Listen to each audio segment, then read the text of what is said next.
Hi, welcome back to Crowded Table. I'm sorry if I didn't post quite as often as I usually do, mainly because I've been incredibly busy with, work. Um, so today I'm not going to draw, you know, and instead I'm going to be a bit lax lyrical about, my drawing process and all that kind of stuff. So today we're just gonna hang out, give you a little bit of a background and life story behind some of my drawings, and essentially just kind of introduce myself to you because I feel like okay, I think it's about time that I get really transparent with you people. So here goes nothing. Um, so hi, my name is Salman, and I am essentially a one-man band for Crowded Table. I'm the editor, I'm the artist, I'm the video recorder and all that kind of stuff. Yeah, it truly is a one-man show. Um, so forgive all the technical limitations and whatnot. I'm still learning how to edit. I'm essentially learning how to edit it while on the job. So it's kind of like setting you know, the train tracks with the train directly behind me. I get really overwhelmed really fast, but otherwise, I wouldn't bother learning how to edit um, if I didn't put myself in a ton of pressure. I guess that's sort of the thing with my drawing career as well. So, how did I get here? How did I become sort of like an artist? And I'm putting the term artist in kind of like a bunny ear quotes because I am, yeah, so I'm going into a bit of a backstory. Okay, so I began drawing back in 2011. I've done a few short stints. Um, I've done my fair share of drawing prior to that, but it's not until I watched Tough Puppy on Nickelodeon that I decided, you know what, I want to draw. I want to learn how to draw and all that kind of stuff. I I get really engrossed in it, and I spent a better part of my school holidays learning how to draw Dudley Puppy and the Chameleon, Kitty Catwell, the Chief, all those characters. And then I started noticing that I love other cartoons. I love Invader Zim. Not quite as much as I do now, but I do love Invader Zim. And then I found out that I like Fairly Odd Parents. I like Danny Phantom. I essentially I essentially wanted to learn how to draw because I want to draw these characters. Um, so I did go ahead and begin drawing, but then school took precedence over everything else, and I sort of abandoned this hobby. And then I began taking up a diploma back in 2015. And you know how college is, right? College is simultaneously the longest plane of existence you're going to be in, but the things that you have to do in college is also very short. You know, you're there for a long time, but at the same time, you don't have enough time to do anything else in light of freaking um, assignments and other commitments that you may have as a student there. So I got pretty bored, and I got to the point in my studies where you literally have to stay for 2 semesters at a time, you know, because that's the curriculum. That really is the curriculum. We had to spend like a truncated semester back in semester while we are in the third semester. The third semester itself is the uh, truncated semester. Usually, it took us 14 weeks to do things. No, we had to do this at we had to do the semester in 7 weeks, and because it's so truncated, everything got truncated as well. So in the middle of this, malaise that I'm in, I got really, really bored. I don't know what to do. I could only hang out with friends, so many times before I got really sick and tired of seeing their faces every day. So I decided to pick up drawing. And then I saw this video by Rendos, R3NDOS, and he made a drawing of the overly attached girlfriend. I wanted to learn how to draw the overly attached girlfriend, and I discovered this art form called stencils. And I was like, what if I draw this character in the form of a stencil? And it was rough. That's all I have to say. It was rough, but I have nothing better to do, and I just spent the 3 week long um, semester break, and I'm putting it in bunny ear as well, in bunny ear quotes as well, because it's not really a break. It's just you, um, you just bracing yourself for the sheer insanity of that special semester, and thus began the 3 week long bender. And no joke, the room that I was in, I had no roommates at the time. My roommate wasn't in yet, but I got special early access to the room that I'm going to stay in because I'm not going back home. What what is it for? So I began drawing and drawing and drawing, and before long, the entire room is like surrounded in crumpled up paper, and it was a mess. But eventually, I got a hold of it. By eventually, I meant a year and a half after I started the drawing bender. I'd say around 2016 is when I started getting good at it.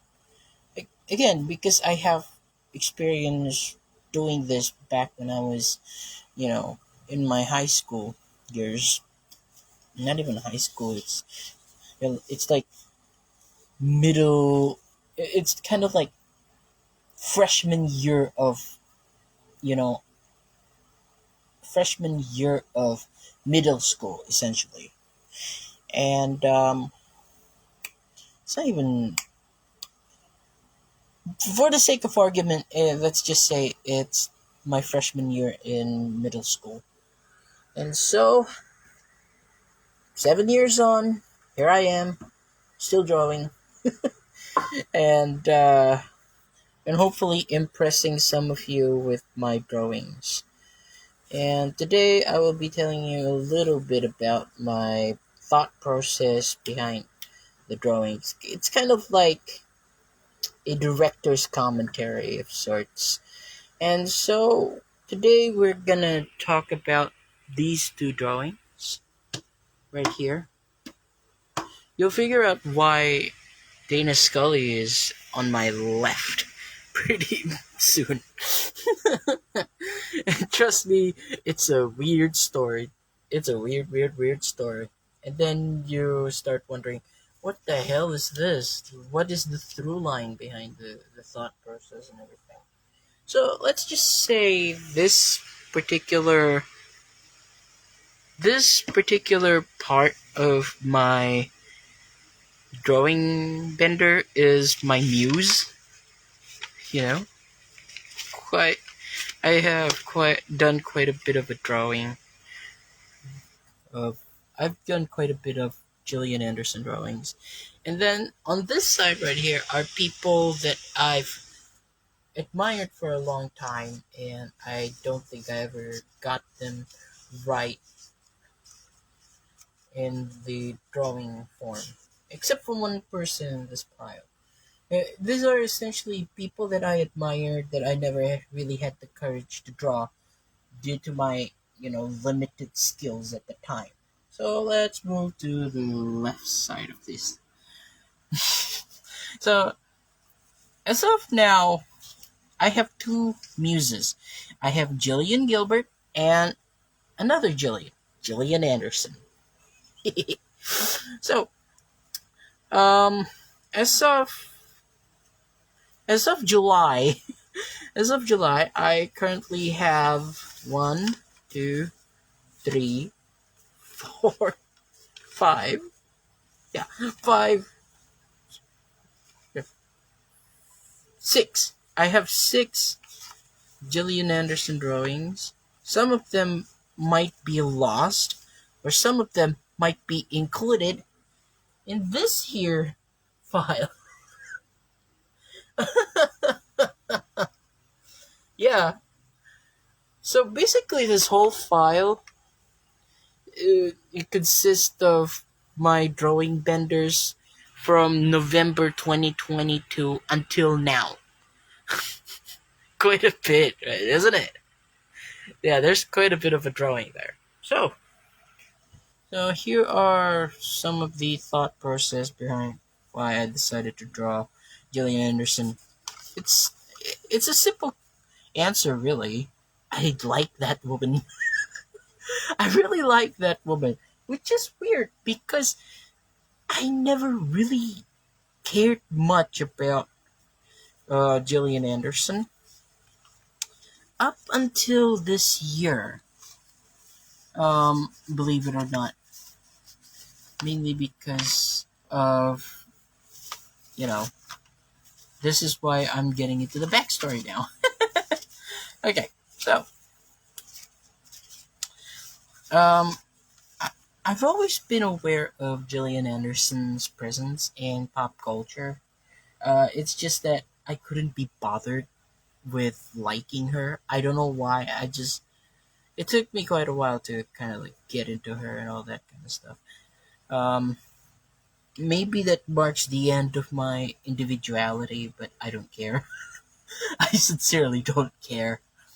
Alright, so what essentially drove me to this uh, point in my life where I decided to essentially stand over a 55-year-old lady who, who had mm, who had who was about the same age as you know my aunt from my mother's side. Hmm. So, funny you should ask that. Okay, so I've always liked older women. Like if the woman is about 40 in their 40s and in their 50s in 2022, 2023, yeah, I'm inclined to really like that lady. um, Mainly because I find old ladies who had tons of experience with stuff just attractive. They have so many interesting stories than I ever could, find myself be a part of. They have so many. They have so many wild stories, especially both Jillian's here. Whenever they tell their stories, they're just so interesting. Yeah. But like I said, prior to this year, I don't really care about Gillian Anderson, and I'll tell you why I suddenly fell in love with Gillian Anderson. Okay, so there's this channel called Nugget on YouTube.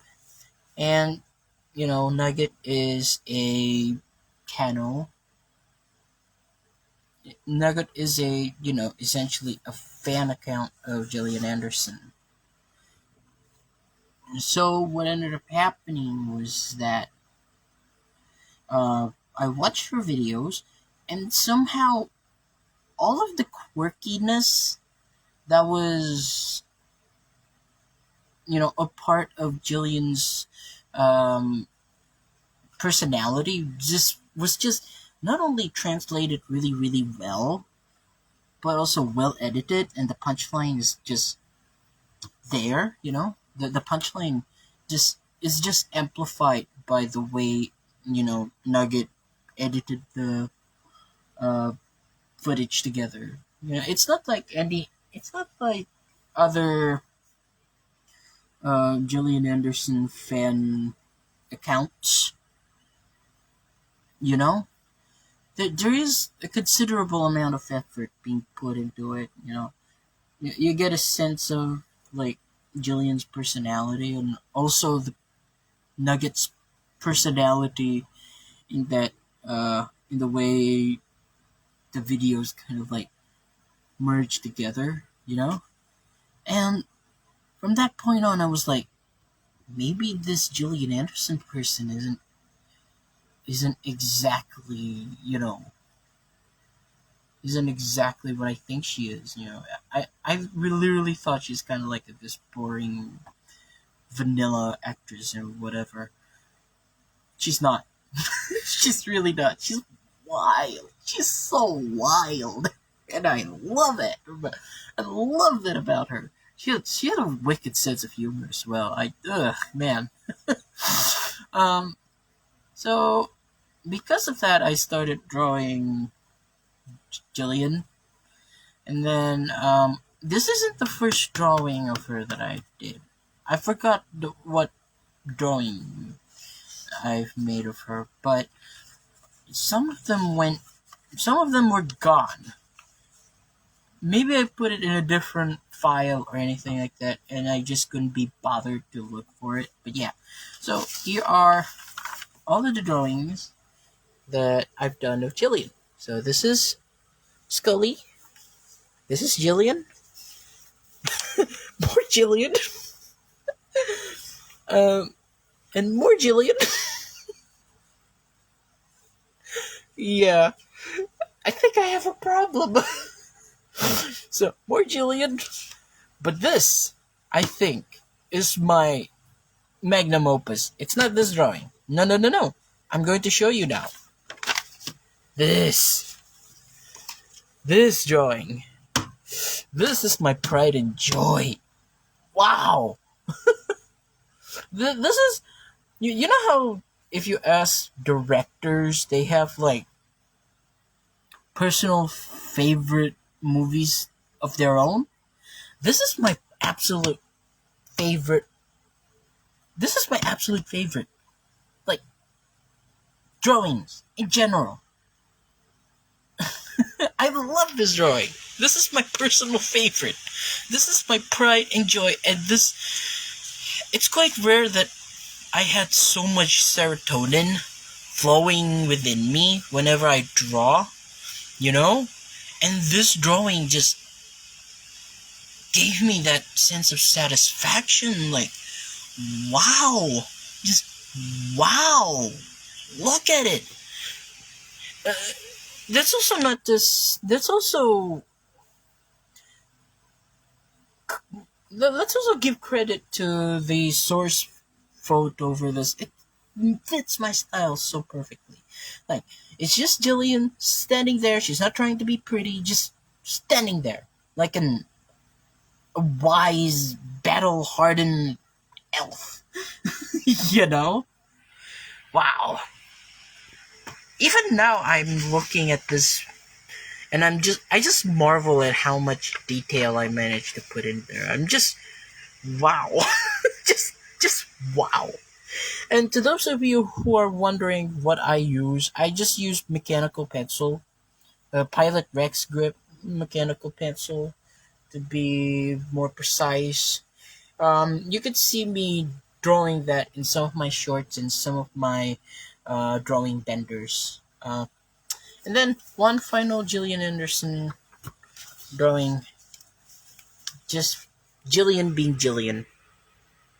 She's not being Scully, she's not being Stella Gibson, just Gillian being Gillian.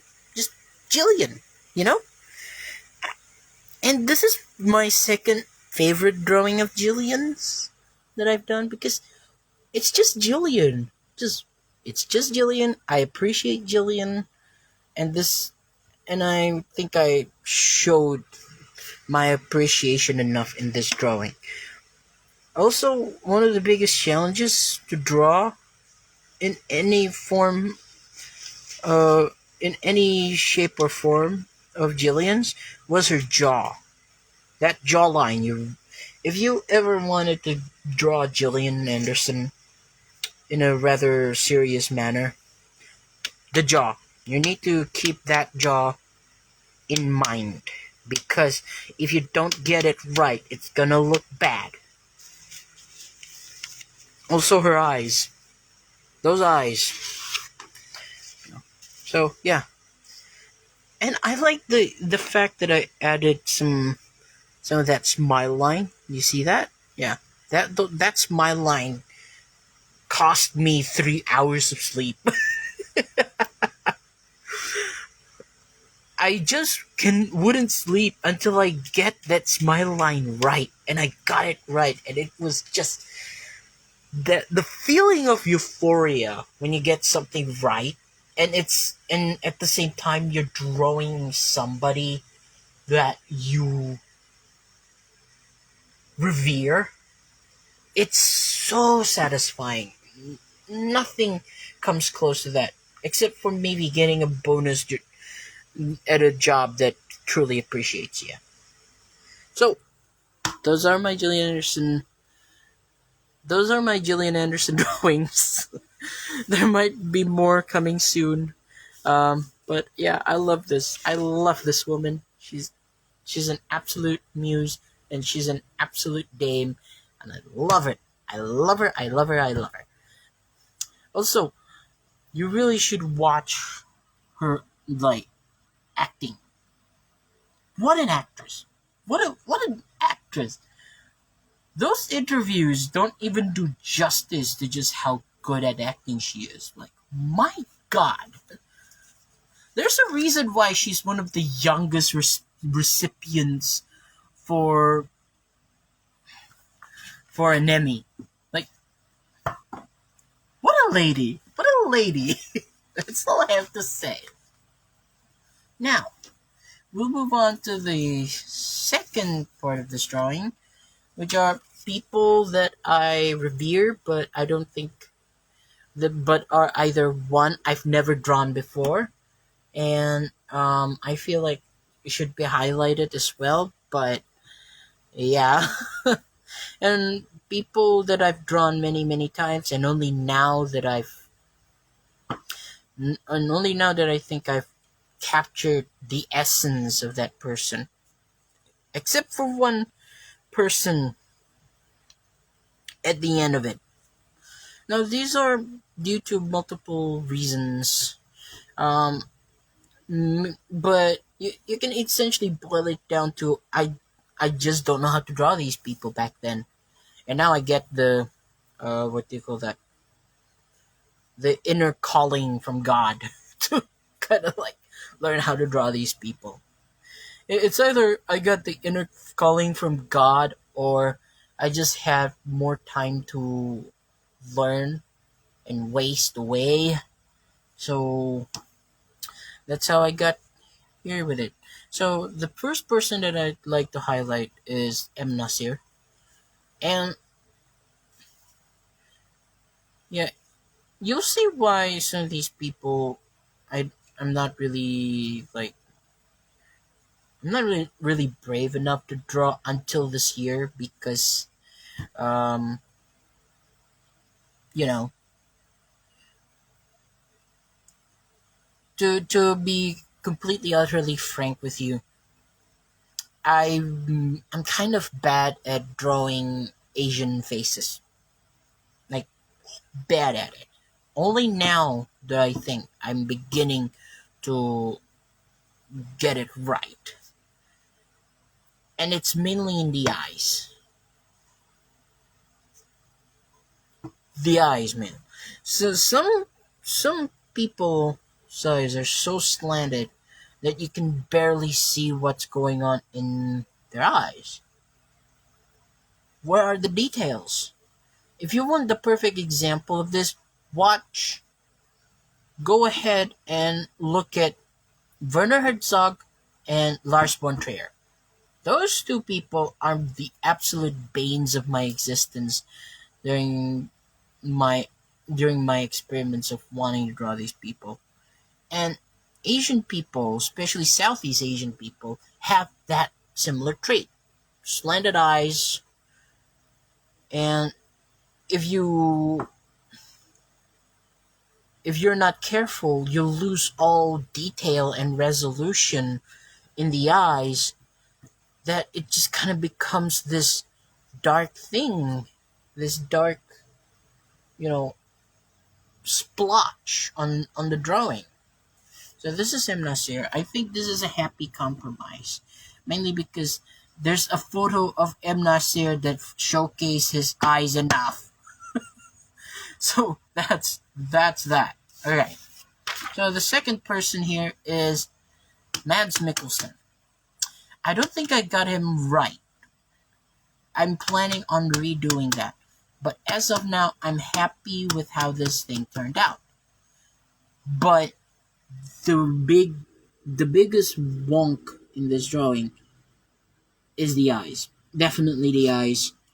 And I'm going to undo some of that next time around. Now, this is an interesting case. I've known Maggie Riley for all my life. Not personally, mind you.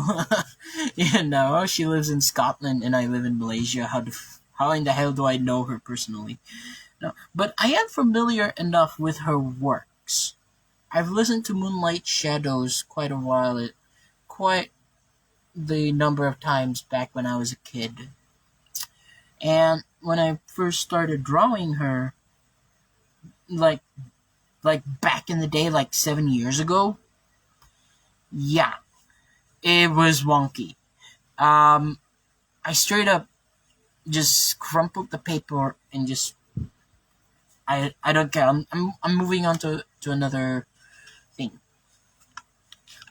It's nice that I had her, but I'm definitely going to essentially do another try someday. Mainly because I've been listening to Tears in the Rain quite a lot, and I love that song, and I want my drawing to kind of like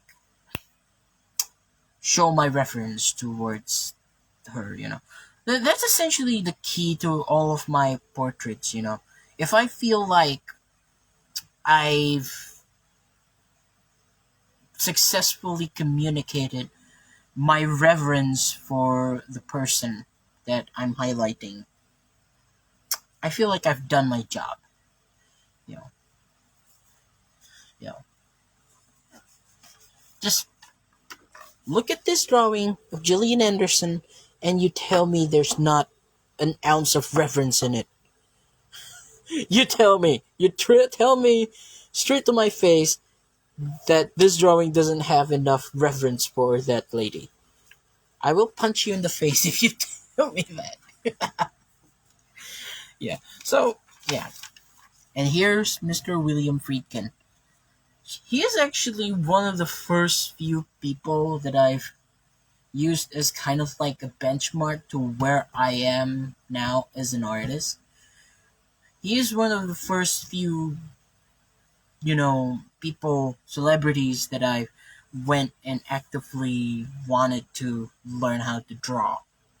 Um, and then the first person that I actively wanted to draw outside of Lena was George Lucas. And after that, Steven Spielberg. And, throughout the years, I developed kind of like this tradition of like, okay, any advancements I made in my drawings, I want it to be spearheaded by Spielberg, Lucas, and Friedkin. So this is kind of my way of like showing you, one, my reverence for this man, because he made The Exorcist and French Connection. Like, how are you not going to revere this man? you know and also, I feel like he is severely underrated. Like, severely severely underrated. I could i could write a whole dissertation about why, Sorcerer and Killer Joe are one of the greatest American classics that nobody watched. Because, my God, those movies, amazing. Amazing, amazing movies. It's a shame that he's only known as the guy who made French Connection and The Exorcist, because it had quite the body of work that people just don't bother watching. you know? It's a shame. This is the first time I've drawn this man. This is Fritz Lang, and this is the reason why I felt like, oh my God, how am I gonna draw this? It's that monocle. That clear monocle. So what I ended up doing was that I took a 20, not even 20 cent. This. I took this and I started tracing over this man's face, and then I sort of like do kind of like a reach around of the drawing. I think I should show you how I draw, not really draw, but shade the man and his monocles, because my goodness, the monocles. And even then, I don't think I got it in right enough. But I've always admired his work. I really do. Metropolis is just pure movie magic, and freaking M is just filth. That movie is filthy and creepy and uneasy, and you feel grimy watching it. That movie, M is essentially the 30s version of Seven. If you don't feel grimy and dirty after watching that movie, you have no soul.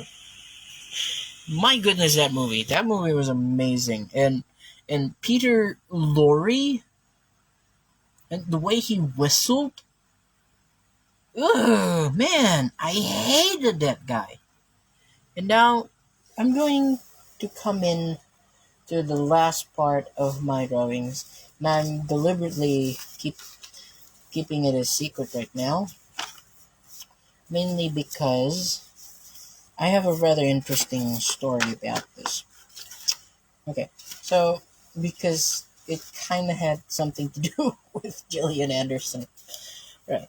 So as many of you know, or probably don't know, because this is the first time I'm making any official stance on anything, I don't give a fuck about the royal family. I really don't. I couldn't be arsed. And and I feel like I'm on crazy pills because virtually everybody was going insane over, you know, over the royal family. They're just interested in all of the dirty details, the dirty laundry, whatever kind of wrongdoings they are going to be a part of, the drama and all that kind of stuff. I just couldn't be interested. I'm not interested in the inner dealings of an of a of some rich twerps. essentially. Rich twerps acting like rich twerps. I couldn't be bothered. So when I got this, when I got the request to draw Princess Diana from one of my college friends, I was like, why?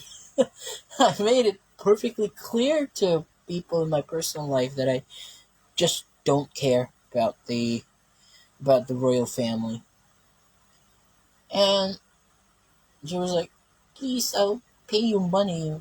It would be a nice Christmas present for me. All that kind of stuff. I was I was simultaneously disgusted with the offer, but also like I kind of needed the money, so I ended up drawing her anyway. She liked it. She moved on. But then, but then, back in July, I guess it's still July, but in earlier this month, another friend of mine, from high school, contacted me. She found out about my drawing services because I promoted it all over Facebook. And she was like, please, please make another drawing of Princess Diana. And I'm like, no, I'm not interested. And I'll tell you exactly why I'm not interested. Yeah. Because it's essentially, her story is just sadness. It's just misery. Her story is filled with so much misery that whenever I draw this woman, I get filled with nihilistic thoughts, and it got really, really, really difficult for me to try and comprehend why such evils befall what essentially seemed like a relatively nice woman. Nobody deserves to die at the hands of a drunk driver. And if it's made even more sobering by the fact that, you know, nobody deserves to die at the hands of a drunk driver while also being surrounded by sycophants. Like, can you imagine being in Princess Diana's like shoes, and as you lay there dying, some morbid assholes decided keep to keep on recording your last dying breaths? Can you imagine? So no, I decided not to undertake this. But then she paid me a 60 ringgit deposit. I told her I want 120 ringgits for this, which was insane, which is rather insane. I deliberately made it that price because I want her to not want to get my services. And she paid me half of the amount, and then the other half was just, you know, was going to be given to me once it's done. And to her credit, she is a woman of her words. But at the same time, I feel like I've been used. So I have no idea how to feel about this drawing because at one, but because it's simultaneously a drawing that I put a lot of effort into, but not necessarily love. I put a lot of details and doodads and everything, but I don't feel rewarded. I feel like I grave rob. And so, with a heavy heart, I'm going to show you my Princess Diana drawing.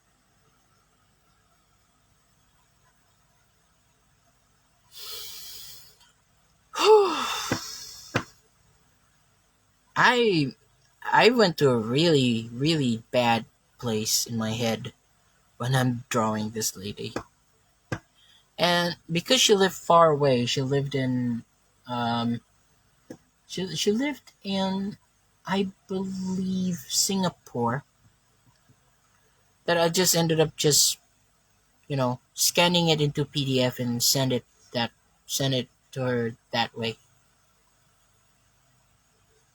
And now this drawing is haunting my collection forever. I said this with a smile on my face, but deep in my heart, I'm just like, man,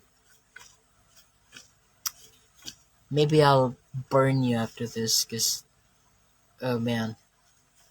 So on that slightly somber note, I hope you get to know a little bit about me. And a bit of a disclaimer: I am not in any way, shape, or form a professional artist. Yeah. I am a TESOL student who just happens to love to draw. It's my hobby, it's my therapy, it's everything to me. And with that, I'm Crowded Table. I'll see you next time. Bye bye.